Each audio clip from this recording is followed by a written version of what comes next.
Curso de Historia Sagrada, tema 19, el reino dividido. Buenos días, buenas tardes o buenas noches, según estéis oyendo este vídeo.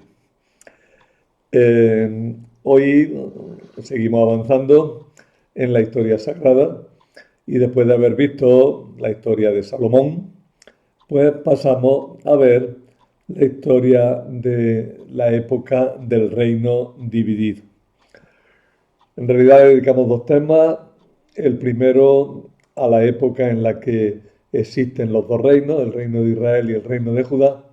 Y el segundo se lo dedicamos a Judá después de la caída del reino del norte, del reino de Israel. Así es que el tema 19 y el tema 20 se refieren ambos al reino dividido de Israel y Judá. Estoy mirando si es posible el plano, que es que me parecía ya.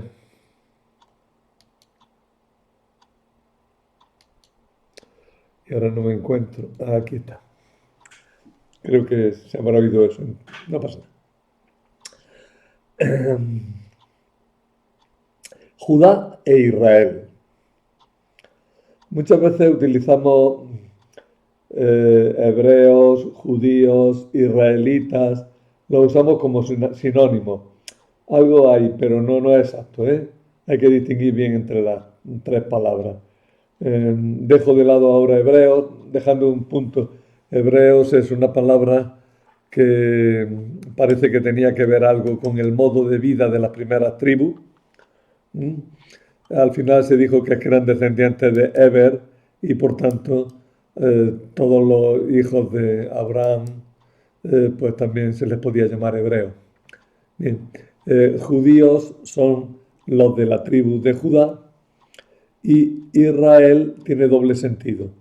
El pueblo entero de las 12 tribus, incluyendo Judá, o las 10 tribus que se separaron del reino del sur y por tanto son las 10 tribus del norte, descartando Benjamín y Judá. Ahora veremos un poco por qué. Por tanto, el reino de Israel será el reino del norte, que comprende 10 tribus y las 10 tribus del norte. Y luego está el reino de Judá, que comprendería dos tribus, Judá y Benjamín. Bueno, así dicho muy en general para que nos entendamos. Reino del norte, que tiene su capital en Samaria, la tendrá al final o a mediados, y el reino del sur, que tuvo su capital en Hebrón, pero que al final resulta que tuvo como capital Jerusalén, que fue la capital del Reino Unido en la época de David y Salomón. Bueno, Judá e Israel siempre habían sido dos pueblos distintos, aunque con conciencia de hermandad. Tenían distinto pasado, porque las tribus se habían organizado de distintas maneras, tenían distinto proceso de formación, distintas instituciones, vivían además sobre todo en dos regiones geográficamente bien distintas. La unión que logró David solo fue un intento frustrado de unir a todos los habitantes de la montaña de Palestina para formar un reino, porque el mismo reino de Saúl no había comprendido prácticamente Judá. Se nota que Judá se quedaba un poquito al margen del reino de Saúl. Bueno, teóricamente sí, teóricamente Saúl era el rey también de Judá. La verdad es que siempre existieron tensiones entre los dos pueblos. David, identificado con Judá, ya tuvo dificultades, ya tuvo peleas, ya tuvo que huir en tiempos de Saúl. Durante el reinado de David surgen algunas revueltas que a las que se apuntan enseguida los del norte. Por ejemplo, la revuelta de Absalón o la revuelta de Seba. Son revueltas en las que los del norte se ponen en contra de David. Y también en la época de Salomón, Jeroboam intenta también una revuelta contra Salomón, pero es reprimido y tiene que huir a Egipto hasta que llegue un buen momento. Y este momento bueno, pues vino cuando murió Salomón, claro está. Cuenta Primero Reyes que cuando el rey Salomón murió en el año 931 a.C., su hijo Roboam fue aceptado sin dificultades en Judá como rey. Pero en Israel la situación fue diferente. Los israelitas no aceptaron por la buena la soberanía de Roboam sin ponerle antes algunas condiciones. Por cierto, cuidado, que los dos nombres se parecen mucho. Roboam es el hijo de Salomón. Jeroboam es el que se hará luego rey del norte. Roboam en el sur, Jeroboam en el norte. No confundáis los nombres.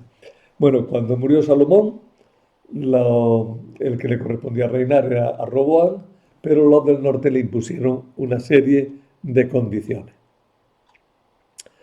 De hecho, llamaron a Roboam a que fuera a Siquem, que es una ciudad en el norte, lo querían tener en su propio terreno, y le plantearon una serie de condiciones para reconocerlo como rey. Esas condiciones, en definitiva, eran que aligerara las cargas que soportaba Israel desde los tiempos de Salomón. Los del norte se sentían un poco colonia de Judá, se sentían oprimidos por Judá. Entonces le dijeron, sí, bueno, tú eres nuestro rey, pero tienes que aliviar una serie de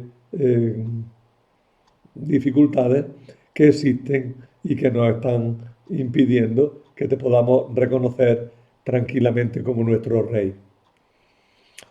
Exigieron, por tanto, que aligerara las cargas. Roboam, en un primer momento, no sabía cómo actuar. Sus consejeros le aconsejaron que cediera, pero tenía también un grupo de jóvenes que se creían que eran los que tenían todo el poder y que eran duros y casquivanos. Y le dijeron a Roboam que tomara una postura dura. Roboam optó por los jóvenes que le mal aconsejaban, optó por el autoritarismo, y ese autoritarismo lo expresó con una frase contundente. Un yugo pesado cargó mi padre, pero yo haré vuestro yugo más pesado. Mi padre os azotaba con látigos, pero yo os azotaré con escorpiones. Bien, la palabra escorpión puede significar un tipo de látigo. Ahora bien, bueno, sabéis lo que es un yugo, ¿no? Pues si no, buscarlo. Un yugo sirve para unir a las dos bestias que están ganando juntas o que están llevando una carreta juntas. Pero a la par es algo que para el animal que lo lleva encima, pues es pesado. Se emplea, por tanto, para todo lo que sea unir a una persona o a un grupo social con otra persona o otro grupo social, de forma que, bueno, se produce una unidad, pero a la par supone una carga, supone una dificultad al caminar. Bueno, Roboam en consecuencia fue rechazado por Israel con una frase que se hizo también típica, ¿no? A tus tiendas, Israel, ahí te quedas. nosotros nos vamos por nuestro lado, ¿no? A tus tiendas, Israel. Roboam fue rechazado por Israel y tuvo que huir cuando los del norte, amotinados, lincharon a un señor que se llamaba Adoram, que era jefe del ejército de Roboam. Lo lincharon. Entonces Roboam se dio cuenta de que la cosa iba en serio y salió huyendo. Tuvo que huir, no se sintió con fuerza suficiente para combatir a los secesionistas, eh, aunque había logrado controlar la zona de Benjamín hasta la ciudad de Ramá, que desde entonces fue siempre ciudad fronteriza. La tribu de Benjamín, aunque pertenece al grupo de tribus del norte, quedó unida para siempre a Judá. Una cosa, Benjamín significa sur, o los del sur, mejor, los del sur. Benjamín, hijo de la derecha. Ellos se orientan mirando al sol naciente. Por tanto, a la derecha queda el sur. Benjamín significa hijo de la derecha, o sea, del sur, uno del sur, ¿eh? Sureño o sudista, algo así. ¿Pero el sur de qué? El sur de Efraín, que es la tribu principal de las tribus del norte. En el norte las dos grandes tribus son Efraín y Manasés, aunque están todas las otras, pero son las dos grandes, ¿no? Bueno, la Biblia da las siguientes razones como inmediatas causas de la ruptura. Primera, la dureza de Salomón. Salomón llegó a tratar a Israel como colonia, empleando a sus habitantes en trabajo forzado y cargándolos de tributo. Segundo, la crisis económica de los últimos años del reinado de Salomón y las pérdidas territoriales. Tercero, sincretismo religioso practicado por Salomón en los últimos años de su reinado, en los que adoró a dioses extranjeros, a los dioses de sus mujeres. Y finalmente fue decisiva la poca habilidad de Roboam, el hijo de Salomón, y sus consejeros para contentar a los del norte. Israel tenía el hombre que necesitaba, que era Jeroboam, que estaba exilado en Egipto. Bueno, ya he dicho antes, de pronto dije una fecha, el año 931. Y ahora, pues vamos a ver muchas fechas, saldrán una de vez en cuando. Voy a procurar no ser muy pesado en el habla con la fecha, pero algunas saldrán. Y entonces tengo que hablar, en primer lugar, antes de seguir para adelante, tengo que decir algo sobre el problema de la cronología de esta época. Y tengo que hacer también una precisión. El lío, el problema está en la misma Biblia. Vamos a ver. Independientemente de que la Biblia y la historia civil o científica o universitaria tuvieran dos cronologías distintas, independientemente de eso, en la Biblia tenemos un sistema cronológico cerrado, que es al que me estoy ateniendo ahora, porque ya os he dicho que estoy haciendo historia sagrada. Pero ese sistema cronológico cerrado que hay en la Biblia es muy lioso. Muy lioso. Las dataciones de los libros de los reyes son muy numerosas y bastante minuciosas. Hay muchísimas fechas, pero es imposible poner orden de manera convincente en ellas. Ya San Jerónimo, en el siglo IV, se desesperaba frente a las fechas de la Biblia y decía que abordar esa cuestión era más propio de hombres ociosos que de estudiosos. Pues ya desde San Jerónimo y después ha llovido mucho, pero muchos autores han emprendido la tarea de poner orden en los números bíblicos. No se ha logrado ningún éxito, aunque yo creo que sí hay un éxito, que es el que voy a decir ahora. Yo sigo la cronología establecida por un jesuita, que es el padre Pawlowski, que sistema cronológico que fue publicado por Vogt, aunque diciendo que era obra de Pawlowski. Lo que pasa es que Pawlowski no quería publicarlo porque tenía que hacer la obra perfecta, tenía un puntillo por ahí que aclarar. Total, que los directivos del bíblico dijeron que aquello no se podía perder y le encargaron a Vogt que lo publicara. Y este, pues lo publicó reconociendo que la obra era de Pawlowski. Pero este sistema cronológico que construyó Pawlowski y que publicó Vogt, que es distinto del que publica, por ejemplo, la Biblia de Jerusalén. Por eso, si veis los años que yo he puesto en la cronología y los años que pone en la cronología que al final tiene la Biblia de Jerusalén, veréis que hay muchas diferencias. O si cogéis otra cualquiera, hay varios sistemas y no voy a calentaros la cabeza con eso. Lo que os digo es que hay varios sistemas cronológicos y ya os digo, la Biblia de Jerusalén tiene uno y yo aquí en los apuntes os he puesto otro. Bueno, porque yo sigo el de Pawlowski. ¿Y por qué sigo el de Pawlowski? Primero porque fue el que me dio clase y el que mejor entiendo, las cosas como son. Pero segundo, porque después de examinarlo cuidadosamente, creo que tiene la ventaja de respetar al máximo los datos bíblicos y da unas explicaciones bastante convincentes de las soluciones que adopta cuando hay conflictos entre unos números y otros.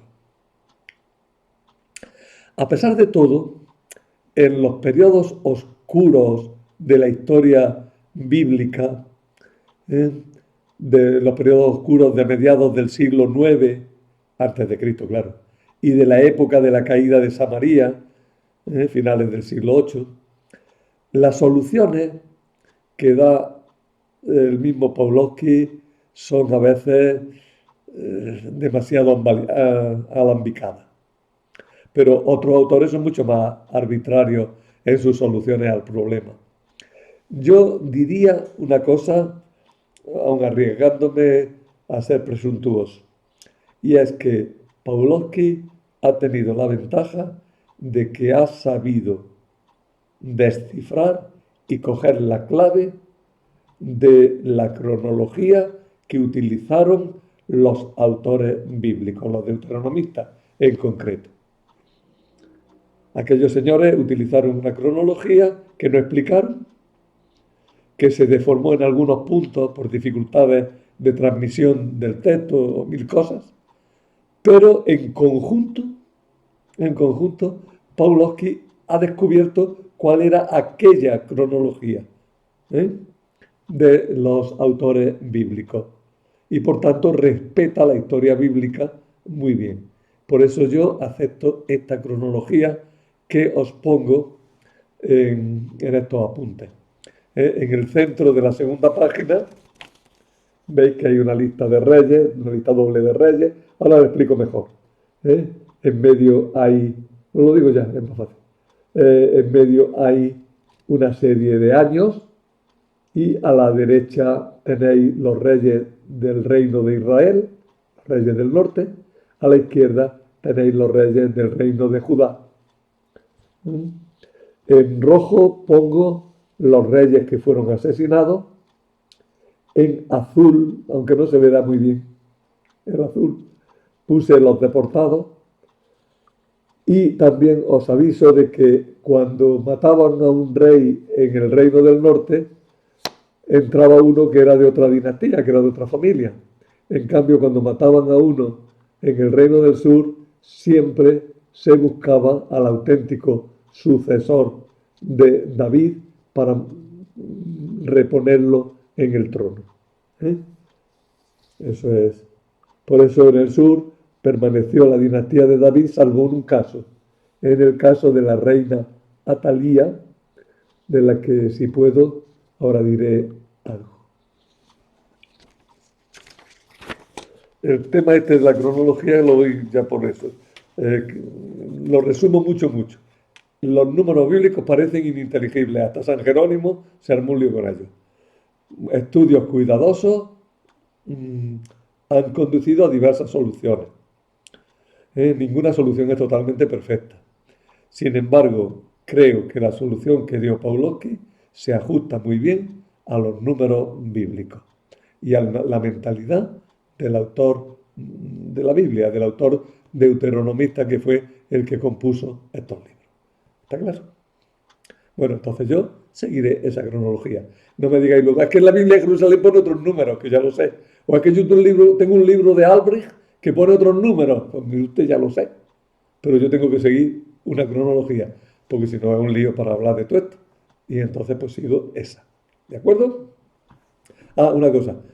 A pesar de eso, la cronología, cualquier cronología, siempre tiene más o menos un año. Pero eso es por otras condiciones, cosas astronómicas que ahora ya no me quiero meter. ¿Eh? Siempre se puede decir más o menos un año. ¿Eh? Pero en general, estos años que he puesto y para el entender nuestro y para el organizar nuestra mentalidad, creo que bastan. Vamos a empezar con bueno, voy a ir mezclando norte y sur. Jeroboam y sus primeros sucesores. Hemos dicho que los del norte tenían el hombre indicado, que era Jeroboam. Jeroboam había sido el oficial encargado de reclutar los soldados del ejército en la época de Salomón, pero se sublevó contra el rey contando con la aprobación del profeta Agías de Silo. Vencido, tuvo que exilarse en Egipto. Cuando se enteró de la muerte de Salomón, volvió a Israel y fue proclamado rey. Reinó del año 931 al 909, o sea, 22 años. Los años van al revés, que son años menos, son años antes de Cristo. ¿Eh? Por eso es del 931 al 909, o sea, 22 años. Y estableció su capital en una ciudad llamada Tirsa, 7 kilómetros al norte de Siquem. Pero en Tirsa no se ha encontrado gran cosa. Y ni se sabe exactamente, creo. Para evitar que los israelitas siguieran subiendo a Jerusalén, al templo donde estaba el arca, que era el símbolo por excelencia de la religión israelita, porque el arca era un símbolo del norte, ¿no? De los reyes del norte, de la religión del norte. Pero entonces, claro, la gente del norte tendría que ir a donde estaba el arca de la alianza. Y si seguían yendo a Jerusalén, pues se olvidaban de que su rey era Jeroboam y querían unirse con los judíos que tenían su misma religión y adoraban al Señor, lo mismo que ellos. Entonces Jeroboam, para evitar problemas, puso dos santuarios. Uno en el norte, en Dan, y otro en el sur del reino del norte, en Betel. Allí en esas dos ciudades puso dos templos, uno en cada, ¿no? Y en ese templo puso en vez del arca, porque no tenía arca, puso un becerro de oro, más o menos sería así. Este es un becerro apis, pero bueno, más o menos sería así. que se consideraba la peana de Yahvé, lo mismo que el arca. Se consideraba la peana donde Dios se paraba, se detenía, estaba allí, reinaba desde ahí, era el trono de Dios. Bien, creó esos dos templos y en ellos el trono de Dios estaba representado por toros de oro según la costumbre cananea. Hay que tener en cuenta una cosa, profetas tan celosos de Yahvé como lo fueron Elías y Eliseo no protestaron nunca contra estos santuarios. En cambio, Oseas, que también es del norte, el profeta Oseas, sí que protestó. Pues tal vez para la época de Oseas ya el pueblo empezaba a confundir al Señor con el toro que servía de peana. Confundir al santo con la peana es un refrán que se dice en castellano, pero que aquí podría tener bastante realidad, ¿no? Por las inscripciones egipcias que hemos encontrado, inscripciones de las muchas que hay en Egipto, sabemos que el reino del norte sufrió una invasión egipcia enviada por el faraón Sesonk, pero la Biblia no habla de habla de la invasión de Sesonk, pero no referida al norte, sino solo a Judá. Eh, a lo mejor siguió para el norte, tal como dicen las inscripciones de Egipto. Porque Palestina siempre es el cruce entre Egipto y Asiria, Egipto y Babilonia, está en medio, y por un lado o por otro reciben siempre los golpes. A Jeroboam le sucedió su hijo Nadab, que fue pronto asesinado por un señor que se llamaba Baasa, un militarote, que reinó 24 años, en los que hubo muchas guerras. A su hijo Elá también lo asesinaron y eso dio lugar a un tiempo de lucha entre aspirantes al trono. Esos aspirantes eran Simri, Tibni y finalmente Omri, que es el que se quedó con el reino. Bueno, dejamos a los del norte peleándose a ver cuál es el rey. Ya os he dicho de antemano quién gana, que es Omri, pero hablaremos después de él. Ahora el sur, nos volvemos otra vez a Jerusalén. ¿Qué pasaba en Jerusalén? En Judá, el reinado de Roboam sin G, se vio marcado por la pérdida del territorio de Israel y por la invasión egipcia, ya lo he dicho, las dos cosas las hemos contado ya, del faraón Sesonk. Tuvo que pagar un tributo enorme y se perdieron los archivos de Jerusalén con los anales de David y Salomón. Tras esto, Roboam construyó fortificaciones para evitar nuevas invasiones desde el sur. Es decir, la invasión de Sesonk nos dejó sin muchísimos documentos que podrían haber sido útiles. La situación religiosa se deterioró en tiempos de Abías y en tiempos de Asa y Josafat. Sin embargo, hubo una reacción religiosa favorable a Yahvé. Asa reinó muchos años y fue querido por su pueblo. Esto es una lista de nombres, lo sé, pero lo que quiero que os vayáis quedando un poco con la idea, ¿no? El reino del norte desde el principio ha tenido muchas luchas y mientras tanto, en el reino del sur, después de Roboam que tuvo que aguantar la división, han venido dos reyes que dejarán muy buen recuerdo. Asa y Josafat. Sobre todo Josafat dejará muy buen recuerdo, pero de Asa se habla también muy bien, ¿eh? De Josafat es el libro de las crónicas el que nos habla mucho, muy especialmente. A propósito, el libro de los reyes y el libro de las crónicas están en paralelo, ¿eh? O sea, siendo muy simplón, el libro de los Reyes y el libro de las Crónicas nos cuentan las mismas cosas, ¿eh? Pero cada uno tiene su mentalidad y su organización del tema. Por eso a veces diré que en el libro de las Crónicas cuenta esto o en el libro de los Reyes cuenta lo otro. A veces el libro de las Crónicas simplemente copia lo que pone el libro de los Reyes. Trozo y trozo entero, ¿eh? Bueno. En el norte nos volvemos otra vez al reino de Israel. La dinastía de Omri en Israel.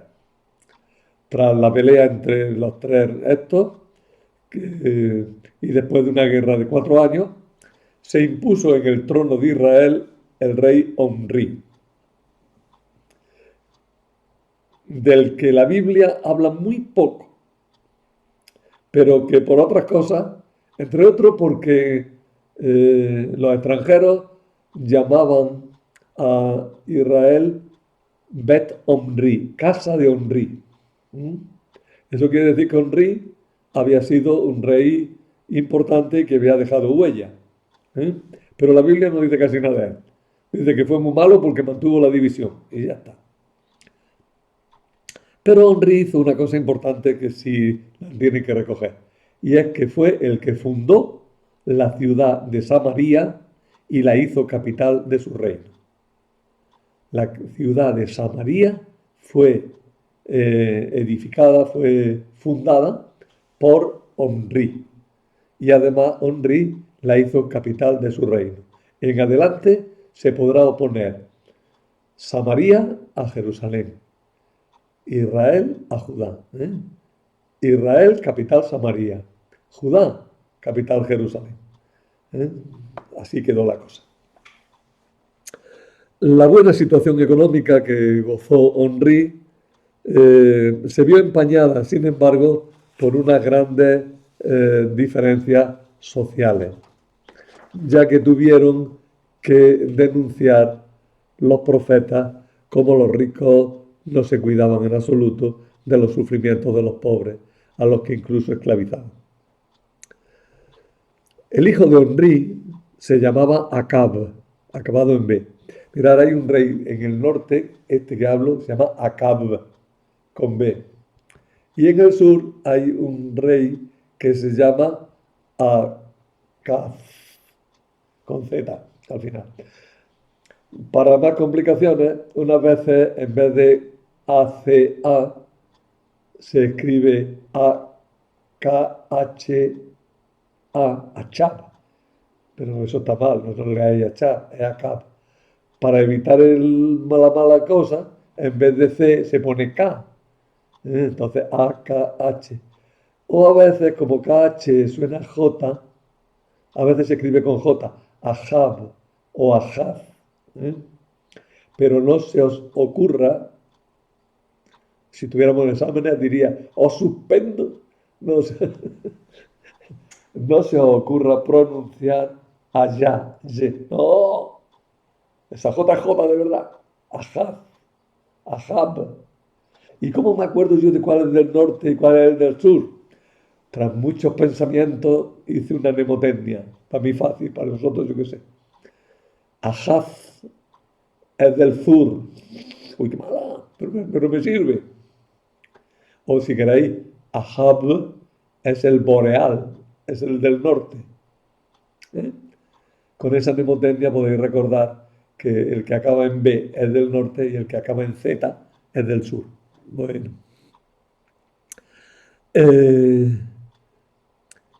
Ahab o Acab se casó con una fenicia que se llamaba Jezabel. Esta Jezabel es el tipo de la mujer más mala del mundo, ¿eh? Porque incitó a la idolatría. ¿Eh?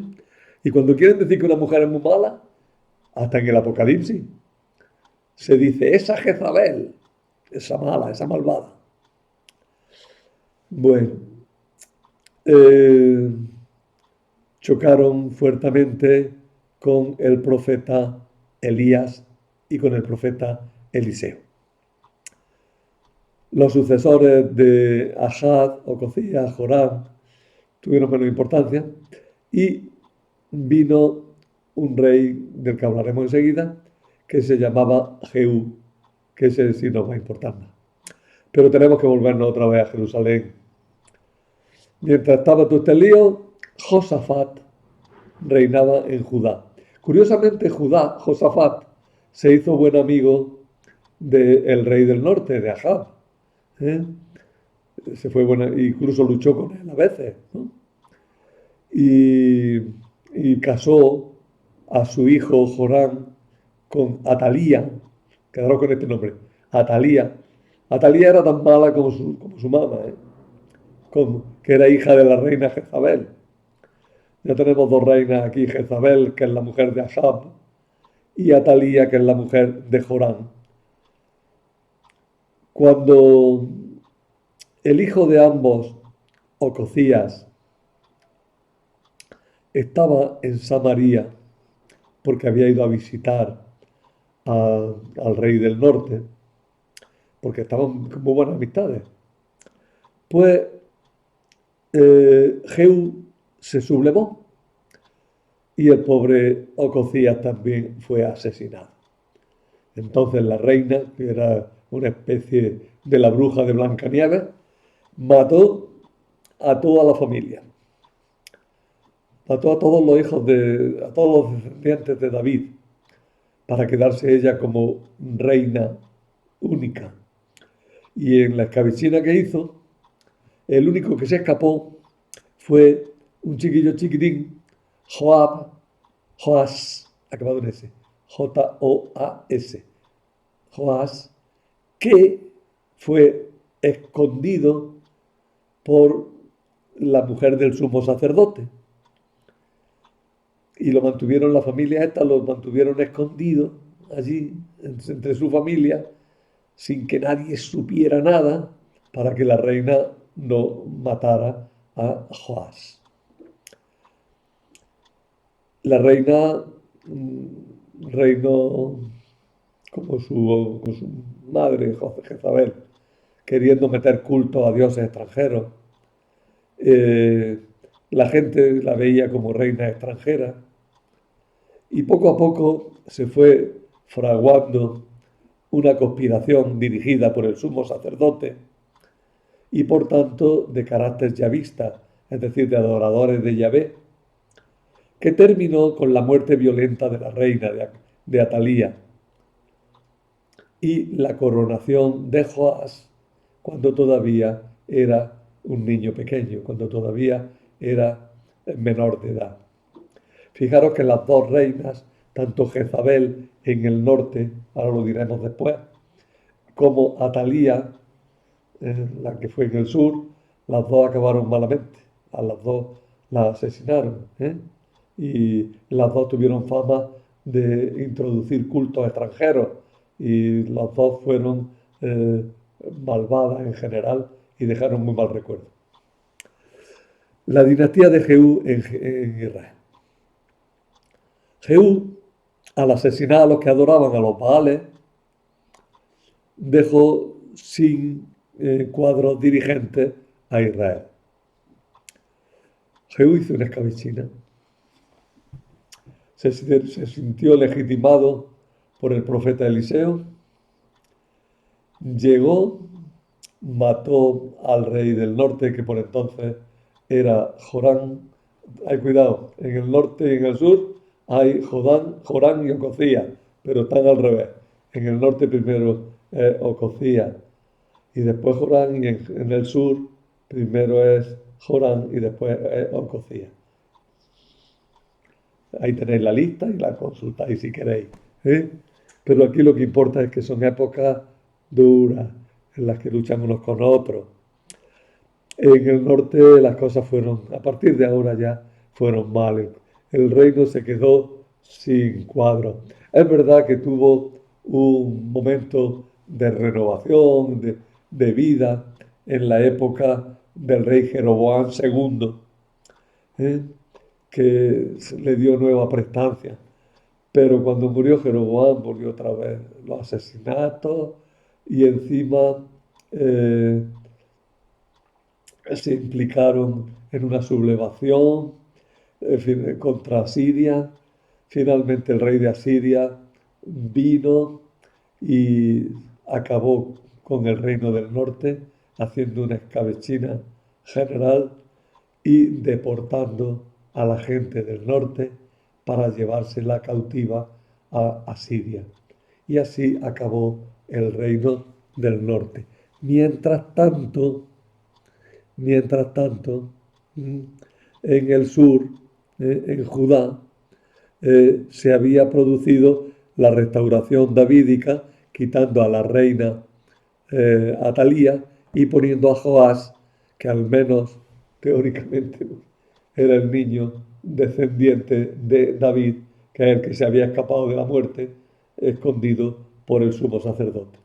Mientras estuvo el sumo sacerdote haciendo de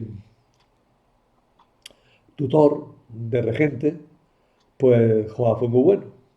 Pero cuando se murió el regente, Joás se volvió malillo, empezó a crear problemas, empezó a tener dificultades, fue muy violento con la gente, muy autoritario, se hartaron de él y lo asesinaron. A pesar del asesinato, a pesar del asesinato, eh, vendrán un rey también descendiente de David. El hijo de Joás se hace con el reino y vienen una serie de reyes que también pues reinaron ahí como pudieron. El más famoso es Ahaz, el de la Z, Ahaz, que tuvo muchas relaciones con el profeta Isaías. Él tuvo que enfrentarse a una guerra que se le llama malamente la guerra siro-efraimítica, es decir, la guerra contra los sirios y los de Efraín. Los sirios y los del reino del norte se confabularon para luchar contra Siria y entonces invitaron al rey del sur, al rey de Judá, para que luchara con ellos en contra de Asiria. Ahaz le entró miedo y dijo que él ni hablar, que él contra Siria no iba. Y entonces ellos, para no tener un enemigo a la espalda, pues se dirigieron a luchar contra él. Y él, muy a su pesar, tuvo que pedir la ayuda del rey de Asiria, ¿eh? Que fue el que vino, acabó con el reino del norte, como ya hemos dicho antes, y lejos de irle bien al rey Ahaz y a los reyes de Judá, pues le fue mal, porque Asiria impuso un tributo muy fuerte. Y además, un descendiente de Ahaz, el nieto, llamado Ezequías, bueno, no, Ezequías el hijo, Ezequías el hijo fue un buen rey, fue bueno, anticipó reformas importantes. Pero el nieto, que se llamaba Manasés, fue un rey que duró muchísimos años, pero fue malísimo. Y fue idólatra. Y fue un año oscuro, no sabemos ahí qué pasó, casi nada, ¿no? El caso es que Manasés queda como prototipo del rey malvado, ¿eh? En cambio, Ezequías, su padre, había sido un hombre bueno, ¿eh? Y se había quedado, había restaurado el culto y había llevado bien las cosas después de la muerte de Ahaz. Por cierto, que cuando estaban en la guerra, Isaías le dijo a Ahaz: el Señor te ofrece una señal para que veas claro que Dios te va a proteger y que los asirios no van a entrar en Jerusalén. Dijo: no, yo no quiero pruebas. Entonces Isaías le dice: pues Dios te va a dar una prueba. Y es que digo doncella para que nos sirva, la mujer dará a luz un hijo, que será Emmanuel. Ese anuncio, en primer momento, quizás se refería a una esposa de Ahaz.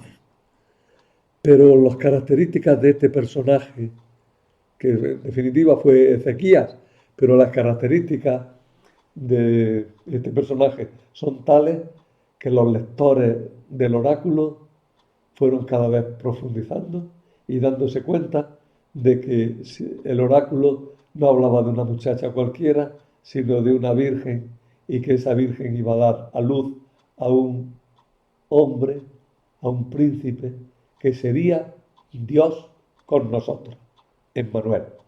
¿Eh?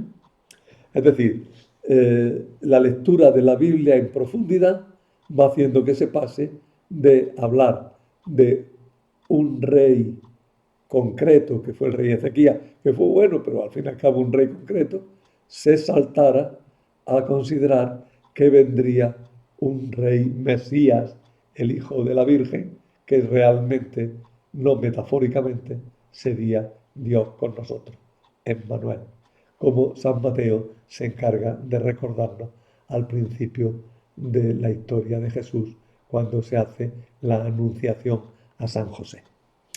Bueno, aquí pongo muchísimas más cosas porque hay que poner, a pesar de que he procurado resumir bastante, pero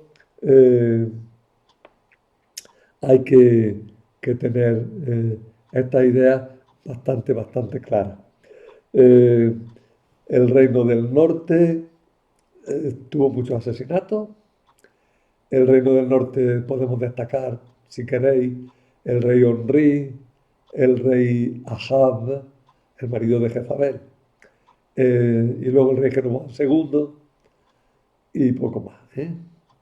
Fue un reino que anduvo ahí con dificultades y que al final desapareció en el año 722, cuando el rey Sennacherib conquista Samaria. Y cuando el rey Sargón II, a la muerte de Sennacherib enseguida, porque Sennacherib no sé si llega a entrar siquiera en Samaria, se muere porque se tiene que ir corriendo a Siria porque ha tenido una sublevación. El caso es que se muere y viene el rey Sargón para completar la obra. El rey o manda un ejército. La Biblia no habla de que viene el rey Sargón. Y deporta a los habitantes de Samaria, del reino del norte. Los deporta por toda Mesopotamia, por Nínive. Luego, como recuerdo de esa deportación, pues tendremos el libro de Tobías, o el libro de Tobit, que nos habla de un deportado, que sería Tobit, en esta época del año 722, final del siglo VIII, cuando Samaria es conquistada. Pero Jerusalén permanecerá más de 100 años todavía, permanecerá casi 150 años permanecerá en viva. Y de esa historia de Judá en los años después de la caída de Samaria, pues hablaremos en la próxima clase. En esta época hubo grandes profetas en el norte. De ellos les dedicaremos clases más especiales, pero ya hay que ubicarlos aquí. Los siglos 9 y 8 a.C. fueron la época de los grandes profetas de Israel y Judá. El libro de los Reyes nos ha transmitido muchos relatos sobre Elías y sus discípulos Eliseo, que sin vivir en la corte tuvieron mucha importancia en los asuntos religiosos y políticos, no solo de Israel, sino también del reino arameo de Damasco. Hubo profetas de los que se nos han conservado apenas los nombres. Por ejemplo, Agías de Silo, Miqueas ben Gimla en Israel, la profetisa Hulda en Jerusalén. Pero de otros profetas sí que se nos han conservado sus palabras en los libros que llevan sus nombres. Oseas, Amós en Israel, Isaías y Jeremías en Judá. Estos son los más destacados. La labor de los profetas transmitiendo la palabra de Dios y la valoración que hacía Dios de las cosas que sucedían fue inmensa. Ellos depuraron la fe israelita y fueron dibujando la imagen del Dios auténtico y la moral que se le exige al hombre en su actuación. Y antes de terminar, quiero que veáis una figura, un dibujo. Bueno, varios dibujos que tengo aquí que son todos interesantes. Aquí tenéis el mapa de la división de los reinos con los reinos añadidos. El azul es el reino de Israel, el amarillento el reino de Judá, y luego también están puestos Amón, los arameos arriba, el reino de Moab, el reino de Edom, los filisteos. Ahí lo tenéis. Tenéis mapas por todos sitios, así que lo veis en el mapa que queráis. Aquí dentro he puesto una estela que es conocida como la estela del rey Mesa, en la cual el rey de Jordania, de lo que ahora es Jordania, el rey de Moab, dice que logró independizarse de Israel. Esta estela estaba enterita, pero los nómadas la rompieron para sacar más dinero vendiéndola por pedazos. Cosas de la arqueología y de que todo se hace comercio. Esta figura de Senaquerib nos recuerda la importancia que tuvieron los asirios en esta época, invadiendo con frecuencia todo el territorio y finalmente invadiendo el reino del norte y en el año 722 llevándose deportados a Siria a los habitantes de la región de Samaria. Y finalmente quiero que veáis este, que es el obelisco negro de Nimrud. Lo podéis buscar si queréis en Google, por muchos sitios y viene. Pero voy a destacar una cosa. El obelisco en su conjunto es esa piedra que tenéis ahí. Y en uno de los lados, que no es el que se ve cuando está entero, sino que es en el otro que está a la derecha, en el segundo recuadro, desde arriba, tenéis lo que se ha puesto en esquema abajo. ¿Y qué se ha puesto en esquema abajo? Pues tenéis a un señor que está de rodillas delante del rey Senaquerib. Y alrededor están los cortesanos de mil clases. El rey, lo que pone que es Jehú de la Bet Onri, dando tributo a Senaquerib. O a Salmanasar, no recuerdo ahora cuál. Está ofreciéndole Salmanasar, me equivoco. Es a Salmanasar. Está dándole tributo. Ese obelisco que es asirio nos confirma la existencia del rey Jehú y de que al reino del norte se le conocía como la Bet Onri, la casa de Onri, el territorio de Onri. Y de camino pues se deja claro que Onri fue un rey muy importante en el norte, tanto que dejó su nombre como nombre de su país. Este obelisco se llama el obelisco negro porque es oscuro, es un obelisco de basalto, ¿no? Y hay muchas copias y cuando lo busquéis, si lo buscáis en Google, es un lío espantoso. Bueno, el caso es que este obelisco es el que tiene en el segundo recuadro de aquí, ¿lo veis? A la derecha. Tiene lo que abajo está en esquema. A la izquierda está otra de las caras. Son 4 caras, las del obelisco. Bueno, pero quería que lo vierais para que sepáis que la estela de Mesha, el obelisco de negro de Nimrud, son 2 testimonios de la existencia del reino del norte y de algunos de sus acontecimientos. Del sur hablaremos, ya os digo, en la próxima clase.